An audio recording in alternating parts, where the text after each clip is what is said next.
Ok, bismillahi rahmani rahim. Salatu wassalam ala sayyidina wa maulana Muhammad sallallahu alaihi wasallam. Wa an radiyallahu an sayyidina Sheikhuna Tijani wa azwajihi wa zurriyatihi wa muqaddamihi wa ashabihi wa ahbabihi min al insi wal jinna. Mbokk yi asalaamaaleykum, ñu ngi dellusi waat tey jii parce que waxtaan ak yéen nag ci benn fànn bu nga xam ne que ñëwoon nañ ci de long en large ndax octobre rose moo ko waral. Bu ñëwee donc mois de juin bi passé def nañ ci vidéo bu gudd sax bu def 40 minutes ba tax na damay soññu suñu mbokk jigéen ñi ñu delluwaat ci page Facebook sama diminutif nom ak prénom Padini, donc dinañ ko fa fekk. Publié naa ko avant-hier, mais dama waxoon ne que j'avais promis que ne dinaa ci dellusiwaat, mais surtout sur la prévention, sur l'aspect prévention ndax cancer du col de l'utérus ak cancer du foie nekk nañu affection yu nga xam ne que li ko ëpp di indi mu ngi ci comportement dans la vie, mu nekk li ñuy lekk bu ci surtout perturbateur endocrinien yooyu duggee yàgg naa di ko wax, muy suñu meewu nag bi nga xam ne am na 3 facteurs de croissance yu ci nekk yuy impliqué wu ci suñuy organes yi nga xam ne que ñoom ñooy excréter yenn hormones yi, muy thyroïde bi, muy donc foie bi, muy pancréas bi di suñu gàddam, muy donc hypothalamus bi wala hypophyse bi. Donc yooyu meewu nag daf koy yore, waxoon naa leen ko de long en large, mooy ñetti facteur de croissance, muy insuline growth factor, transforming growth factor di TGF ak epidermic growth factor di EGF. Yooyu yëpp nag facteur perturbateur endocrinien yooyu yëpp dafa nekk yu nga xam ne que c'est de grosses molécules avec des liaisons disulfure.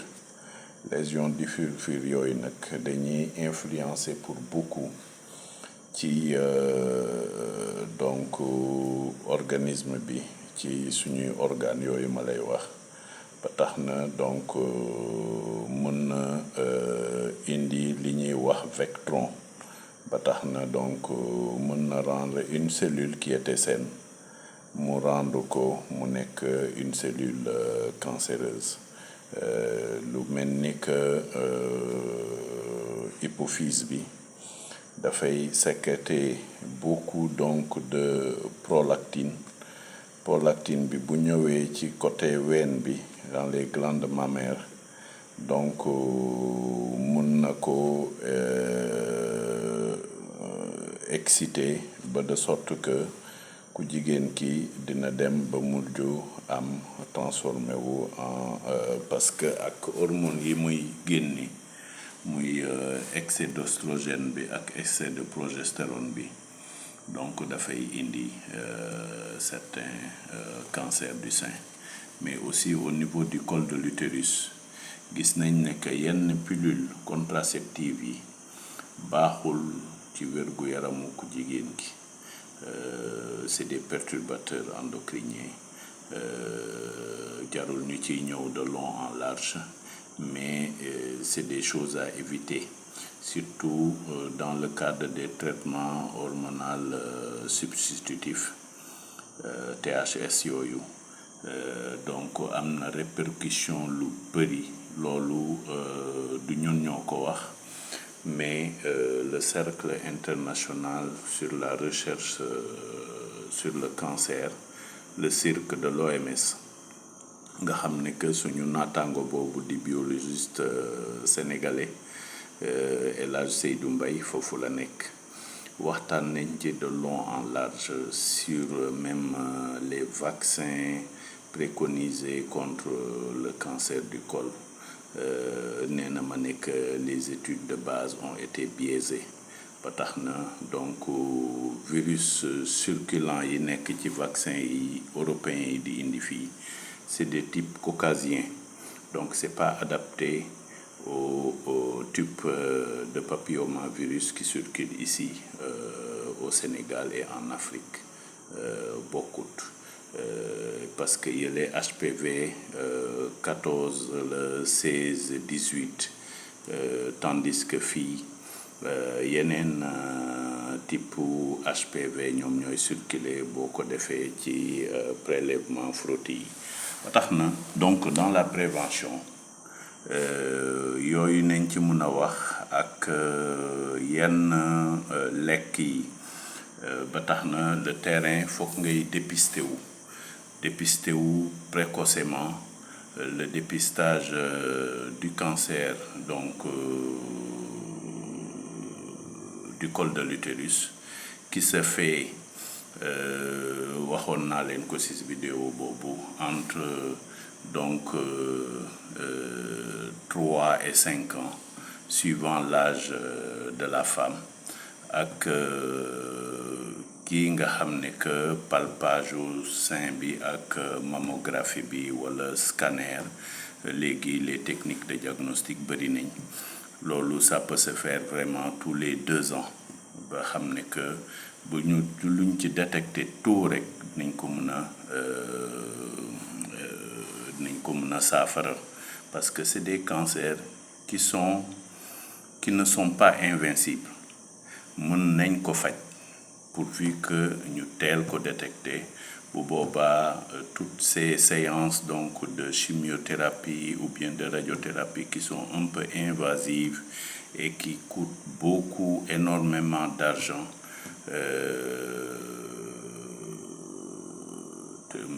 aux patients et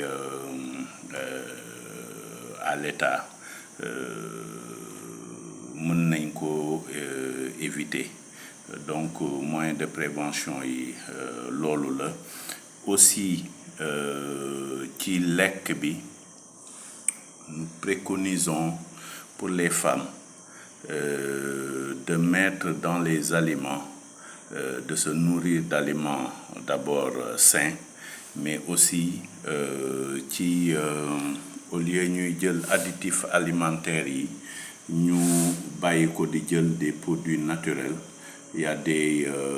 condiments ou des épices naturelles yu nga xam ne que c'est des anticancéreux comme le gingembre muy jinjeer bi muy suñu cannelle bi muy xorom-polle le clou de girofle muy curcuma muy donc loolu ñuy wax muscade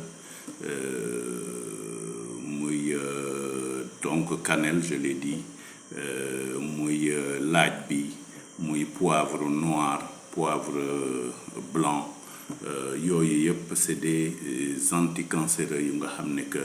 war nañ di ko améliorer le goût des repas ba tax na donc dina leen prévenir ci lu bëri loolu sax tax na am na donc benn méthode bu ñuy def nga xam ne que ci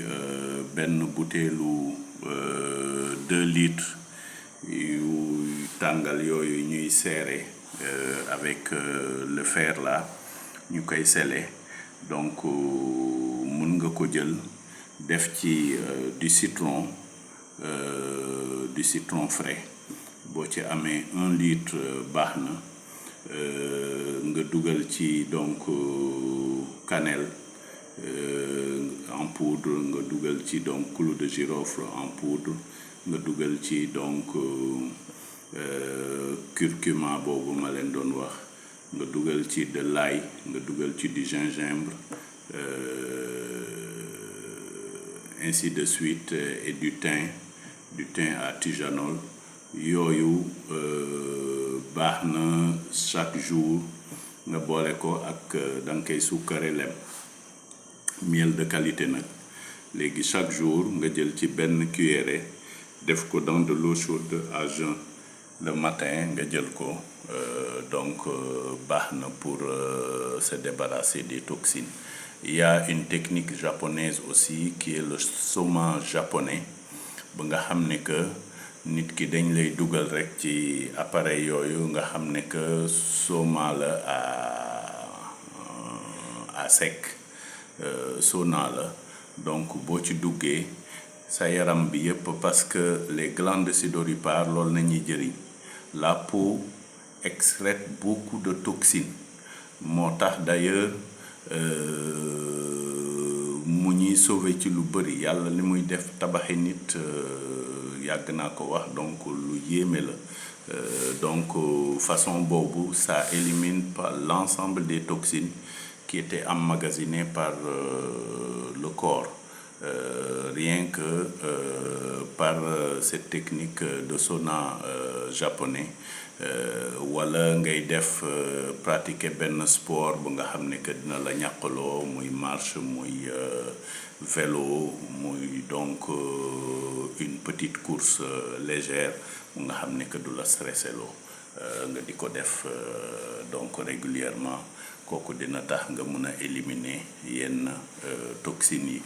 Légumes yi tamit, il est bon de les mettre sous vapeur douce pour que toxines yooyu engrais yi nekk ci engrais bi biñ leen di cultiver ñu mun a deñ ci légumes yi avant nit ñi di ko consommer. Ndox ma nag, l'eau de qui avait émis les vapeurs d'eau là, donc ndox moomu doo ko jëriñoo, da nga koy tuur. Et il en est de même aussi pour les poissons, pour éliminer donc les métaux lourds et donc les pesticides qui sont des fois dans les produits halieutiques. Il est bon de les cuire à la vapeur d'abord avant de les consommer. Produits cosmétiques yi tamit, y a des sprays yu ñuy faral di utiliser. C'est pas conseillé tamit, mooy spray yooyu anti yuy aaye nga ñàkk à base d'aluminium. C'est pas conseillé parce que c'est très toxique. L'aluminium bokkul ci dara, moo nekk ci engrais yeeg yeneen, mais c'est très toxique et c'est très cancérigène. D'ailleurs, même pour les produits contre les maux de ventre, on élimine de plus en plus l'aluminium. Moo tax gisatu leen des produits comme phosphalugel, ak tout ce qui est à base d'hydroxyde d'aluminium ou bien d'hydroxyde donc de magnésium. L'aluminium bi surtout, on a vu que c'est à l'origine de certains carcinomes au niveau donc du tube digestif et au niveau de l'anus, donc du côlon, certains cancers du côlon. Ba tax na globalement nañ ci wax noonu, c'est des moyens pour prévenir ça. D'ailleurs léegi déodorant yooyu doon am aluminium yépp, nga xam ne que pour nga bañ a produire ñàkk la, c'était des mousses. Yooyu yépp c'est prohibé maintenant en Europe. Il va falloir aussi que nos gouvernants africains puissent quand même prendre les mesures nécessaires pour prémunir nos femmes quand même de ces maladies, là. Loolu nañ ci amoon lu ñu mën a dolli comme moyen de prévention. Le corps humain à l'homéostasie, il faut que ñu dellusiwaat sur les conditions de base. Moom mooy un pH vraiment qui est idéal pour le corps humain. Ba tax na dans maintenant en Allemagne et un peu partout, il y a le électromètre de Vincent nga xam ne que dañ koy utiliser pour mesurer le pH du corps humain parce que quand le pH s'alcalinise dañuy mesurer le pH au niveau des salives, au niveau du sang et au niveau des urines. Donc le bioélectromètre de Vincent dañ koy wax appareil boobu dina permettre au moins quand le pH est alcalin ñu mën a prévenir ne que kii mën na def cancer bu boobaa ñu mën a tàmbalee di wàccewaat pH bi à un certain niveau. Bu pH bi acidé de trop aussi, l'individu est sujet à des mycoses de type Candida albicans ba tax na donc da nga koy éviter xaw a remonter waat tuuti pH bi. C'est ce qu'on appelle le bioélectromètre de Vincent. Léegi c'est un appareil qui est utilisé un peu partout, même dans nos aliments ñu mesurer pH bi parce que à l'homéostasie on vous dit que toutes les données sont constantes et l'organisme humain donc a cette capacité donc de biosynthétiser mais aussi de cataboliser mais de maintenir aussi cette homéostasie là moom mooy vraiment le facteur idéal de santé parce que la santé c'est pas l'absence de maladie mais c'est un état de bien-être physique, corporel, mental, psychique. Donc c'est le happy en fait c'est le happy life moom nañuy wut et loolu nag homéostasie bi moo la koy jox vraiment loolu nañu amoon luñ ci wax dañu waxoon ne que duñu dépasser sax 10 minutes mais dem nañ ba pratiquement 15 minutes ñi ñu ngi ciy jéggalu bu baax di leen di jox dig daje ci beneen yoon di ndokkeel nag jigéen ñi ñëpp ci seen octobre rose bi ñuy wax daal ñu góorgóorlu ci moyen de prévention yi moom moo gën parce que fagaru moo gën faju ndax bu loraange bi ñëwee rek pour nga faj ko dafay métti mais nag les moyens existent mais nañu changer comportement voilà. Asalaamaaleykum wa rahmatulah.